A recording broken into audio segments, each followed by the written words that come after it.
first facet is prayer, not just for our own spiritual protection, but also so that they can begin to push back what's going on spiritually inside that region. Putting our faith into action by going to the areas where the church has really overlooked people. Right now is we are discipling young leaders, and we're also inviting other people of what society would call the degenerate to come alongside and go ahead and get discipled. You know what? If the word church is going to hinder you, then we'll throw out the word church. Come to the training center. But I'll tell you something, when you come to the training center, you're going to learn about Jesus. They help with development through micro-enterprise, development through agriculture, development through education seminars, and even health seminars. It means that you have a generation of young people who get out of the militia but are never able to have a normal life again. We want to create a rehabilitation program and a reintegration program for these children to go into.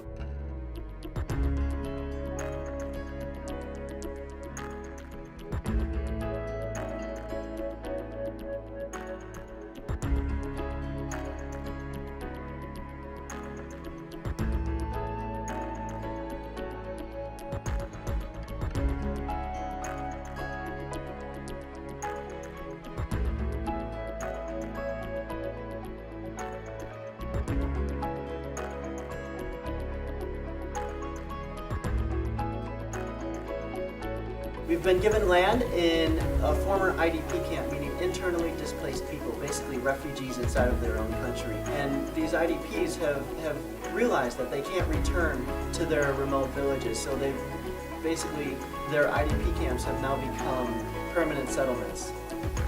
Right now we're in the process of designing the blueprints and the missionary compound.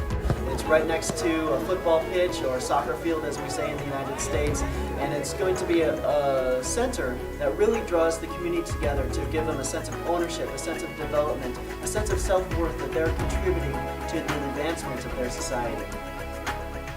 And as the community continues to get involved with the training center, they'll also be able to attend the services and go through the discipleship, because that's part of how you can be a part of the community center or the training center, is by being involved in the certain classes, which are discipleship classes.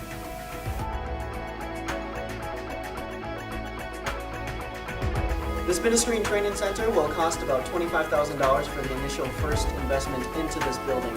This building, as we mentioned earlier, will be about 25 feet by 45 feet, and then there will be also a compound wall, and then there will be some drip irrigation gardens and some small agriculture projects that will take place on the property. The African village, it was a structure that was ordained by God, and by building the African village community, they themselves can do things for themselves, and they can be self-sufficient. And when the African community realizes who they are in Christ, and they begin to act out according to the way Christ acts, they will see their nation change.